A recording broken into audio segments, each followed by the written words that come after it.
The first thing I noticed wasn't the emptiness. It was the silence. The kind of silence that feels wrong, like a graveyard in broad daylight. My boots crunched on the driveway gravel, but the house I had bled for, the one I had dreamed of returning to during nights under mortar fire in Afghanistan, it was gone. Not burned down, not destroyed. Worse, sold. Sold by the very people who were supposed to protect me, my parents. My name is Lorraine Carter. I'm 38 years old, and I serve as a major in the United States Army. For 2 decades, I lived on deployments, foreign soil, and forward operating bases. But in my head, there was always one place that grounded me: this house. I had poured every combat bonus, every sleepless night, every scar from war into it, and now it belonged to strangers. I walked around the front yard, stunned. The porch swing I installed before my last deployment was gone. The curtains in the windows weren't mine. There was a different car in the driveway. A little girl's laughter floated out, not my sister's voice or my mother's humming. I felt my throat tighten like I was choking. I thought back to when I first bought the house. My dad had scoffed. "Why waste your money, Lorraine? You'll never settle down." My mom smirked. She thinks she's better than us in her uniform. My sister Michelle was the only one who'd smiled. "At least she's got something to show for her work," she said. I should have known then. Michelle's kindness was rare in my family. But still, they were my blood.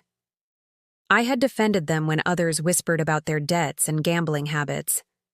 I had sent money home during rough patches.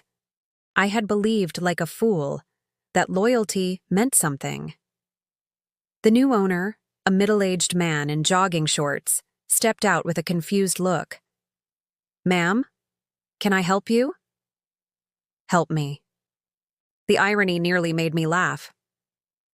"I used to live here," I said, my voice hoarse.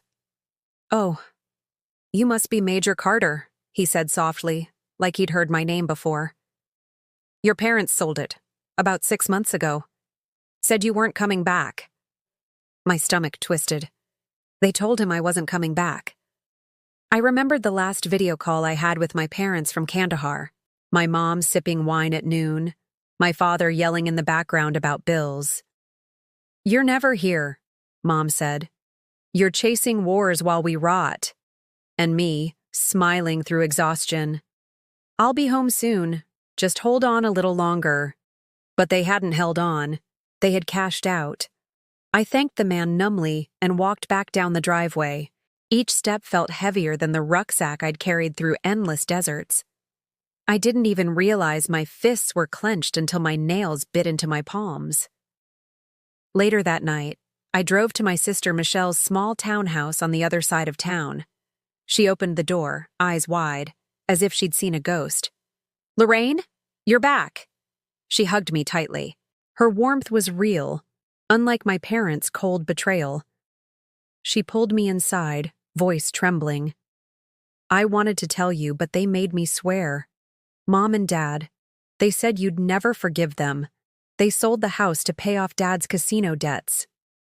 The room spun. My father's face flashed in my mind, red from whiskey, fists pounding the kitchen table, shouting about bad luck. My mother beside him, rings on every finger, pretending she was some queen while the mortgage drowned them. Michelle whispered, "They said you wouldn't need it anymore, that you had the army. That family comes first." Family comes first. I almost laughed in her face. Instead, I stared out her window, watching the rain streak down. My family had taken everything from me: my home, my peace, my trust. But they had underestimated one thing. I had come back from war, and I knew exactly how to fight. I picked up my phone and dialed my father's number. He didn't answer. But that didn't matter, because the next time I saw him, he wouldn't be the one in control. When my father finally called back, his voice carried that familiar arrogance. "Lorraine, you're back, huh? Thought you'd be too busy playing soldier overseas." playing soldier. Those words sliced deeper than shrapnel ever could. I kept my tone flat. Where's my house? A pause. A drag of a cigarette. I could hear it in the way his breath hitched. Then his mocking laugh. Your house? Don't kid yourself. That was family property. We did what we had to do. You don't know the kind of pressure I've been under. I closed my eyes and gripped the phone tighter. Pressure. My father had always framed his gambling as some kind of noble burden. The truth? He couldn't resist the lights of the casino, the clatter of chips, the thrill of lying to himself. And my mother, she stood by him, sipping wine and pretending the world owed her. I remembered being 12, standing in the kitchen doorway as he yelled at Mom for maxing out another credit card. Her retort, "You're no better wasting paychecks on blackjack." Their hypocrisy had been my lullaby growing up. And now, they had stolen the only thing I ever built for myself. "Dad," I said slowly, "you sold something that didn't belong to you. You knew it was mine." "You wouldn't understand," he snapped. "Family helps family. You had more than enough. We needed it." Family helps family. Those 3 words dug under my skin like glass. "I'll see you soon," I said, and hung up. The next evening, I drove to their new house. My house now, I would make sure of it. A gated suburban monstrosity on the edge of town. The kind of house my mother always fantasized about while flipping through glossy magazines. A white facade, polished lawn, perfect hedges. All of it bought with the blood money of my sacrifices. I parked down the street and just sat there, watching the lights flicker inside. I could make out silhouettes. My father slouched in a recliner, my mother swirling a wine glass, her laughter shrill and hollow. Michelle had warned me. "They don't think they did anything wrong, Lorraine. They actually believe you'll forgive them." Forgive? The word tasted like poison. I went back to Michelle's that night and sat at her kitchen table. She brewed coffee even though it was near midnight. "They've changed," she whispered, sitting across from me. "Or maybe they've always been like this, and you just couldn't see it before." I studied her face. Michelle, 35, a single mom working double shifts as a nurse. No entitlement, no greed. She had been the only one to visit me when I graduated from Ranger School. She had sent care packages during deployments when our parents couldn't be bothered. If there was one member of this family worth protecting, it was her. "You knew they sold it," I said softly. Tears welled in her eyes. "I tried to stop them. They told me if I warned you, I'd be cut off forever. I couldn't risk losing the little stability I had." Her honesty broke me. For a moment, I wanted to rage at her too, but instead, I placed my hand over hers. "You're not the enemy here." She nodded, guilt spilling down her cheeks. That night, I lay awake on her couch. Rain tapped against the windows, echoing like distant gunfire. My body ached with the same restless energy I had felt before missions. Betrayal was its own kind of battlefield, and I was already planning my counterattack. I would take back what they stole, piece by piece. Not out of desperation, but out of principle. Because if the army had taught me anything, it was that wars weren't always fought overseas. Sometimes the enemy lived under your own bloodline. The next morning, I put on my uniform before driving back to see them. Not fatigues, not casual clothes. My dress uniform, sharp and polished, medals gleaming across my chest. Let them see what real honor looked like as I walked into their perfect little castle. When my mother opened the door, her smile froze. "Lorraine? Oh God, you're back." "Yes," I said evenly. "And we need to talk." Her wineglass trembled in her hand. Behind her, I could see my father rising from his recliner. His smirk was already forming. They had no idea what was coming. The smell of wine hit me before I even crossed the threshold. My mother's perfume, sharp and cloying, clung to the air. Behind her, my father's heavy footsteps thudded across the hardwood floor. "Look who decided to come home," he drawled, his belly pressing against a too-tight polo shirt. His smirk stretched wide, but his eyes were bloodshot, restless. Major Carter, back from saving the world. My jaw tightened. I didn't come here for a welcome party. I came for answers. He scoffed and dropped back into his recliner. Answers? We already told you. The house was sold. It's gone. Move on. My mother finally found her voice. Lorraine, you don't understand. Your father, he had debts. The collectors were circling. They were threatening us. What were we supposed to do? She tipped her glass and swallowed more Chardonnay as if the taste excused everything. You were supposed to call me, I said, my voice low. My hands itched to slam down on the dining table, but I kept them steady. Discipline. Always discipline. Dad leaned forward, elbows on knees. And what, Lorraine? You'd send us a check from Kabul? You'd swoop in like the hero you think you are? His voice rose. We did what we had to do. You weren't here. Those words, you weren't here, stabbed deep. Memories surged. The years overseas, birthdays spent under foreign skies. The letters from Michelle telling me Mom and Dad barely mentioned me anymore. The night in Afghanistan when I'd crouched in the dust, bleeding from shrapnel, whispering through clenched teeth, if I die here, at least my family has a home. I swallowed the fire in my chest. You sold my life's work to cover your vices. Don't twist this into necessity. Mom slammed her glass on the counter, liquid sloshing over the rim. Watch your tone. You think because you wear that uniform you're better than us? You abandoned this family for that army of yours. I took a slow step closer. My medals gleamed in the light. I didn't abandon you. I protected you. I sent money. I sacrificed years you'll never understand. And this, I gestured at their pristine house, is how you repay me? For the first time, my father's smirk faltered. He shifted, gripping the recliner arms like they might steady him. But pride was his addiction, worse than the gambling. Face it, Lorraine. You don't belong here anymore. That house was wasted on you. You're married to the military, not to life. We deserve it more than you ever did. Michelle's words echoed in my head.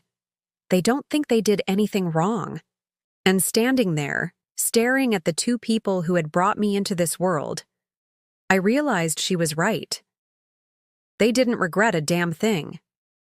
But they would. I let my voice drop to a whisper, the way I used to before issuing orders on missions. Enjoy this house while you can, because soon it'll be mine. My mother blinked, her bravado cracking. My father barked a laugh, but it rang hollow. You wouldn't dare. Wouldn't dare. They had no idea who they were dealing with. I turned and walked out without another word. The cool night air slapped my face as I stepped outside, steadying me. The sky was cloudless, the stars scattered like fragments of broken promises. By the time I slid behind the wheel, my mind was already moving like it had on operations. Clear, tactical, relentless. Step 1, gather intel. Step 2, exploit weaknesses. Step 3, strike. Michelle met me at the door when I returned to her place. She looked at me like she already knew. You're going to take it back, aren't you? She whispered. I nodded, my voice firm. Not just the house, everything. Her hand gripped my arm, fear flickering in her eyes. Lorraine, don't let them destroy what's left of you. I stared past her, seeing only my parents' smug faces. No, this isn't about destruction. My chest rose and fell with the rhythm of a soldier preparing for war. It's about justice. The next day, I began making calls. Lawyers, old friends, anyone who could help me dig into the dirty secrets my parents thought they had buried. If war had taught me anything, it was patience. You wait. You plan. You strike when they least expect it. And my parents' perfect little life? It was about to collapse. The lawyer leaned back in his chair, glasses glinting under the fluorescent light. Major Carter, I've reviewed everything you sent. The property deed, the mortgage payments, the account transfers from your military salary. Yes, you're the rightful owner. Your parents had no legal authority to sell without your consent. The words hit me like a rifle shot, clean and sharp. I hadn't imagined it. I wasn't crazy. Everything I sacrificed overseas had built that house. My parents had signed it away on lies. Can we reverse it? I asked. A slow smile spread across his face. Not only reverse it, but if we push hard, we can seize assets they purchased using the sale profits, including... He slid a paper across the table. Oh, their current residence. I didn't smile, but inside something fierce and steady burned. Weeks blurred into motions, hearings, phone calls. I moved like I had on missions, efficient, cold, precise. My parents tried everything, claiming they acted under family need, painting me as the selfish daughter who abandoned them for medals. My mother even wept on the stand, mascara streaking, talking about her sacrifices. But evidence is stronger than tears, and I had all of it. Bank records, wire transfers, testimonies from neighbors who knew I lived alone, paid every bill, every tax. Michelle even testified. Her voice trembled, but she told the truth. It was Lorraine's house, always. She begged them not to gamble, not to waste her hard work, but they did it anyway. Hearing her stand by me was the only warmth in those cold courtrooms. I'll never forget the day judgment was handed down. The judge's gavel struck. The sale is void. All assets purchased with the proceeds revert to Major Lorraine Carter. My mother gasped like a dying bird. My father's face drained of color, his swagger gone. Their house, the one they decorated, flaunted, boasted about at parties, was no longer theirs. It was mine. The night I arrived at the property, I didn't go in right away. I stood on the lawn, listening. Inside, my parents were shouting. My mother's shrill voice cut through the walls. How could this happen? We had it all. My father's roar followed. It's her! She's doing this to us! Yes, I was. I knocked once, firm and deliberate. The noise inside froze. Then the door opened and my father stared at me, veins bulging in his neck. This is our house, he spat. I held up the court order, crisp in my hand. No, it's mine.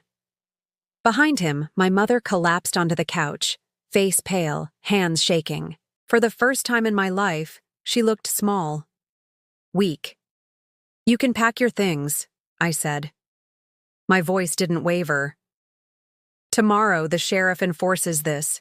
Tonight, I'm giving you the chance to leave with dignity. He cursed, shouted, slammed his fist against the wall. But I didn't flinch. I had faced mortar fire, suicide bombers, ambushes in the dead of night. Their rage was nothing compared to war. And in that moment, I realized something. I didn't hate them. Not anymore. They weren't enemies to destroy. They were already destroyed. By their greed, by their selfishness, by their own hands. I turned and walked back to my car. Rain began to fall. Soft at first, then heavy, drumming on the hood. It washed over me, cooling the fire that had burned for months. Michelle met me there the next morning. She hugged me, tears streaming. You did it, Lorraine. You got it back. I looked at the house. Mine again, but not the same. The walls held betrayal now, scars invisible but deep. I don't know if a house can ever feel like home again, I admitted. Michelle squeezed my hand. Maybe not, but justice feels pretty close.